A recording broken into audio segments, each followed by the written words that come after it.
Hello everyone. ओम श्री वासुदेवाय नमः। ओम श्री कृष्णाय नमः। कर्मयोग भगवत गीता अध्याय 3। ज्ञान योग और कर्मयोग के अनुसार अनासक्त भाव से नियत कर्म करने की आवश्यकता।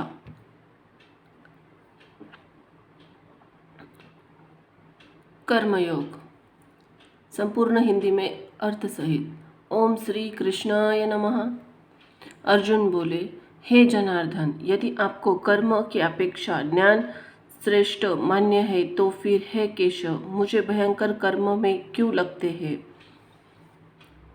आप मिले हुए वचनों से मेरी बुद्धि को मानो मोहित कर रहे हैं, इसलिए इस एक बात को निश्चित करके कहिए जिससे मैं कल्याण को प्राप्त हो जाऊं। श्री भगवान बोले, हे निष्पाप, इस लोक में दो प्रकार की निष्ठा साधन परिपक्व अवस्था अर्थात पराकाष्ठा का नाम ही निष्ठा है। मेरे द्वारा पहले की गई उसमें सांख्य योगियों की निष्ठा तो ज्ञान योग से माया से उत्पन्न हुए संपूर्ण गुण और गुणों में बरतते हैं ऐसे समझकर तथा मन इंद्रिय शरीर द्वारा होने वाली संपूर्ण क्रियाओं में कर्तापन के अभिमान से रहित होकर सर्वव्यापी सच्चिदानंद घन परमात्मा में एक ही भाव स्थित रहने का नाम ज्ञान योग है। इसी को संन्यास, सांख्य योग आदि नामों से कहा गया है। और योगियों की निष्ठा कर्म से फल और आसक्ति को त्याग कर भगवता ज्ञानानुसार केवल भगवदर्थ समत्वत्व बुद्धि के कर्म करने का नाम निष्काम कर्म योग है। इसी को समतत्व योग, बुद्धि योग, कर्म योग, तदर्थ कर्म, मदर्थ कर्म, मकर्म आदि नामों से भी कहा जाता है और होती है। मनुष्य न तो कर्मों का आरंभ किए बिना निष्कर्मता को जैसे अर्थात जिस अवस्था को प्राप्त हुए पुरुष के कर्म अकर्मक हो जाते हैं अर्थात फल उत्पन्न नहीं कर सकते, उस अवस्था का नाम निष्कर्मता है। यानी योग निष्ठा को प्राप्त होता और न ही कर्मों के केवल त्याग मात्र से सिद्धि यानी सांख्य निष्ठा को ही प्राप्त होता है। निस्संदेह कोई भी मनुष्य किसी भी काल में क्षण मात्र भी बिना कर्म किए नहीं रहता, क्योंकि सारा मनुष्य समुदाय प्रकृति जनित गुणों द्वारा परमावश हुआ कर्म करने के लिए बाध्य किया जाता है। जो मूढ़ बुद्धि मनुष्य समस्त इंद्रियों को हठपूर्वक ऊपर से रोककर मन से उन इंद्रियों के विषयों का चिंतन करता रहता है, वह मिथ्याचारी अर्थात दंभी भी कहा जाता है। किंतु हे अर्जुन, जो मनुष्य मन से इंद्रियों को वश में करके अनासक्त हुआ समस्त इंद्रिय द्वारा कर्मयोग का आचरण करता है, वही श्रेष्ठ है। तू शास्त्र विहित कर्तव्य कर्म कर, क्योंकि कर्म न करने की अपेक्षा कर्म करना ही श्रेष्ठ है तथा कर्म न करने से तेरा शरीर निर्वाह भी सिद्ध नहीं होगा। यज्ञ के निमित्त किए जाने वाले कर्मों से अतिरिक्त दूसरे कर्मों में लगा हुआ यह मनुष्य समुदाय कर्मों से बनता है। इसलिए हे अर्जुन, तू आसक्ति रहित होकर उस यज्ञ के निमित्त ही भली भांति कर्तव्य कर्म कर। प्रजापति ब्रह्मा ने कल्प के आदि यज्ञ सहित प्रजाओं को रचकर उनसे कहा कि तुम लोग इस यज्ञ द्वारा वृद्धि के प्राप्त हो जाओ और यह यज्ञ तुम लोगों को इच्छित भोग प्रदान करने वाला हो। तुम लोग इस यज्ञ द्वारा देवताओं को उन्नत करो और वे देवता तुम लोगों को उन्नत करें। इस प्रकार निस्वार्थ भाव से एक दूसरे को उन्नत करते तुम लोग परम कल्याण को प्राप्त हो जाओगे। यज्ञ द्वारा बढ़ाए हुए देवता तुम लोगों को बिना मांगे ही इच्छित भोग निश्चय ही देते रहेंगे। इस प्रकार उन देवताओं द्वारा दिए हुए भोगों को जो पुरुष उसको बिना दिए स्वयं भोगता है वह चोर है। यज्ञ से बचे हुए अन्न को खाने वाला श्रेष्ठ पुरुष सभी पापों से मुक्त हो जाते हैं और जो पापी लोग अपना शरीर पोषण करने के लिए ही अन्न पकाते हैं वे तो पाप को ही खाते हैं। संपूर्ण प्राणी अन्न से उत्पन्न होते हैं, अन्न की उत्पत्ति वृष्टि से होती है, वृष्टि यज्ञ से होती है, यज्ञ विहित कर्मों से उत्पन्न होने वाला है। कर्म समुदाय को तू वेद से उत्पन्न और वेद को अविनाशी परमात्मा से उत्पन्न हुआ ज्ञान। इससे सिद्ध होता है कि सर्वव्यापी परम अक्षर परमात्मा सदा ही यज्ञ में प्रतिष्ठित है।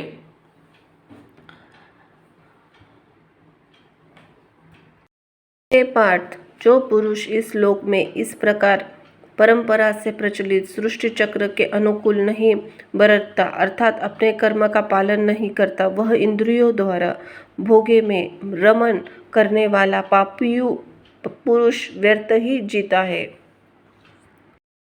परंतु जो मनुष्य आत्मा में ही रमन करने वाला और आत्मा में ही तृप्त तथा आत्मा में संतुष्ट हो, उसके लिए कोई कर्तव्य नहीं है। उस महापुरुष इस विश्व में न तो कर्म के लिए कोई प्रयोजन रहता है और न कर्मों के न करने से कोई प्रयोजन रहता है, तथा संपूर्ण प्राणियों में इसका किंचित मात्र भी स्वार्थ का संबंध नहीं रहता। इसलिए तू निरंतर आसक्ति रहित होकर सदा कर्तव्य कर्म को भली भांति करता रहे, क्योंकि आसक्ति रहित होकर कर्म करता हुआ मनुष्य परमात्मा को प्राप्त हो जाता है। जनक आदि ज्ञानी जन भी आसक्त रहित कर्म द्वारा परम सिद्धि को प्राप्त हुए थे। इसलिए तथा लोक संग्रह देखते हुए भी तू कर्म के ही योग्य है, अर्थात तुझे कर्म करना उचित है। श्रेष्ठ पुरुष जो आचरण करता है, अन्य पुरुष वैसा ही आचरण करते हैं। वह जो कुछ प्रमाण कर देता है, समस्त मनुष्य समुदाय उसी के अनुसार बरतने लग जाता है। यह क्रिया में एक वचन है, परंतु लोक शब्द समुदाय वाचक होने से शबाभू भाषा में बहुवचन की क्रिया लिखी गई है। हे अर्जुन, तू मुझे इन तीनों लोकों में न तो कुछ कर्तव्य है और न कोई भी प्राप्त करने के योग्य वस्तु अप्राप्त है, तो भी मैं कर्म में ही बरतता हूँ।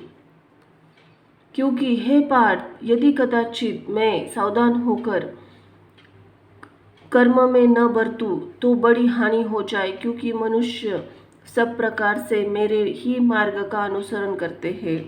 इसीलिए यदि मैं कर्म न करूं तो ये सब मनुष्य नष्ट भ्रष्ट हो जाए और मैं संकारता का करने वाला हो तथा इस समस्त प्रजा को नष्ट करने वाला बनूं। हे भारत, मैं कर्म में आसक्त हुए अज्ञानी जन जिस प्रकार कर्म करते हैं, आसक्ति रहित विद्वान भी लोक संग्रह करना चाहता हुआ भी उसी प्रकार कर्म करे। परमात्मा के स्वरूप में अटल स्थित हुए ज्ञानी पुरुष चाहिए, वही शास्त्र विहित कर्मों में आसक्ति वाले अज्ञानियों की बुद्धि में भ्रम अर्थात कर्मों में अश्रद्धा उत्पन्न न करे, किंतु स्वयं शास्त्र विहित समस्त कर्म भली भांति करता हुआ उनसे भी वही ही करवाए। वास्तव में संपूर्ण कर्म सब प्रकार से प्रकृति गुणों द्वारा किए जाते हैं, तो भी जिसका अंतकरण अहंकार से मोहित हो रहा है, ऐसा अज्ञानी मैं करता हूँ, ऐसा मानता हूँ। परंतु हे महाभावो, गुण विभाग, कर्म विभाग, त्रिगुणात्मक माया के कार्य रूप पंच महाभूत और मन बुद्धि अहंकार तथा 5 ज्ञानेन्द्रिया, 5 कर्मेंद्रिया और शब्द आदि 5 इंद्रिय, इन सब के समुदाय का नाम गुण विभाग है और इसकी परस्पर चेष्टाओं का नाम कर्म विभाग है। के तत्व उपयुक्त गुण विभाग कर्म विभाग से आत्मा को पृथक अर्थात निर्लेप जानना ही इनका तत्व जानना है।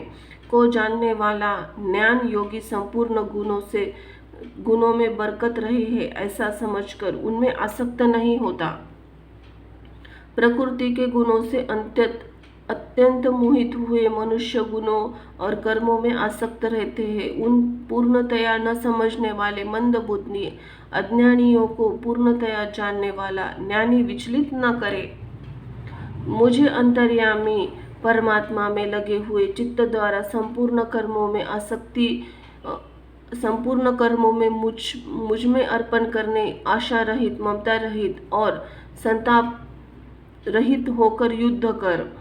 जो कोई मनुष्य दोष दृष्टि से रहित और श्रद्धा युक्त होकर मेरे इस मत का सदा अनुसरण करते हैं, वे संपूर्ण कर्मों से छूट जाते हैं।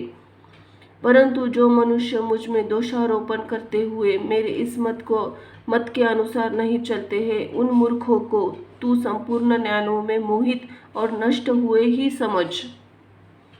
सभी प्राणी प्रकृति को प्राप्त है, अर्थात अपने स्वभाव के परमवश हुए कर्म करते हैं। ज्ञानवान भी अपनी प्रकृति के अनुसार चेष्टा करता है, फिर इसमें किसका हट क्या करेगा, फिर इसमें किसी का हट क्या करेगा। इंद्रिय के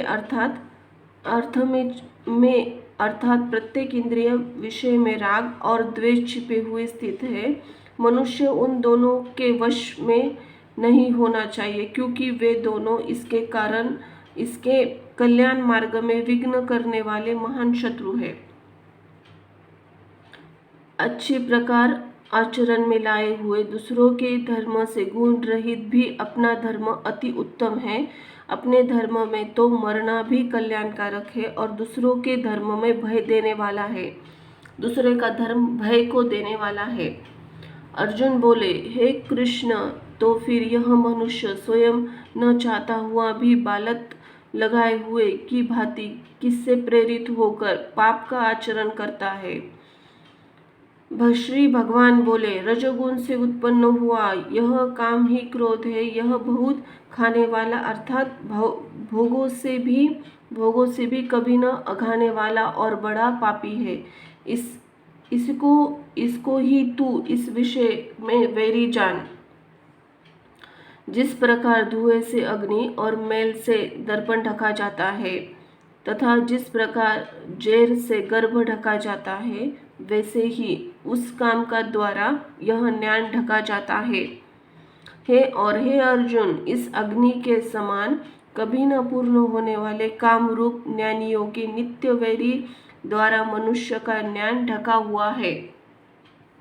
इंद्रिया, मन, बुद्धि ये सब इसके वासस्थान कहे जाते हैं। यह काम इन मन, बुद्धि और इंद्रिय द्वारा की ही ज्ञान को आच्छादित करने जीवात्मा को मोहित करता है। इसलिए हे अर्जुन, तू पहले इंद्रियों को वश में करने इस ज्ञान और विज्ञान का नाश करने वाले महान पापी काम को अवश्य ही बलपूर्वक मार डाल। इंद्रियों को स्थूल शरीर से पर यानी श्रेष्ठ, बलवान और सूक्ष्म कहते हैं। इन इंद्रियों से पर मन है, मन से भी पर बुद्धि है और जो बुद्धि से भी अत्यंत पर है वह आत्मा है। इस प्रकार बुद्धि से अर्थात सूक्ष्म, बलवान और अत्यंत श्रेष्ठ आत्मा को जानकर और बुद्धि द्वारा मन को वश करने में, हे महाबाहो, तू इस काम रूप दुर्जय शत्रु को मार डाल। श्री अर्जुन कृष्ण संवादे कर्मयोगे नाम तृतीय अध्याय समाप्त। जय श्री कृष्णाय नमः। ओम श्री वासुदेवाय नमः। धन्यवाद।